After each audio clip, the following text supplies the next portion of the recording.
Okay, so we're remodeling this 100-year-old stairwell, and during the process of ripping out all of the old timber cladding, we found a lot of little nooks and crannies, which are fantastic places to put some shelves, which will add a little character to this boring old basement stairwell.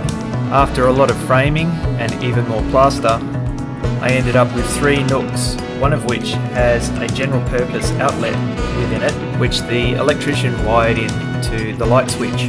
This will allow plenty of lighting for these shelves, making the feature a little nicer and adding extra light to this otherwise dark stairwell.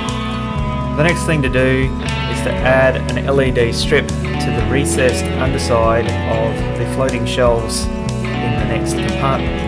I've left little channels within the wall to run the power through to the shelf that holds the power point, and these are low voltage LEDs, so everything should run off the one power pack. I've also aligned the back of this shelf with 1/2-inch plywood to allow for mounting points for these shelves. This makes for a nice solid floating shelf without having to worry about stud positions for the screws. I've also got an LED light strip above the wine shelf, and I think you'll agree that these lights really make the stairwell pop. It's also nice to use up what was once wasted space.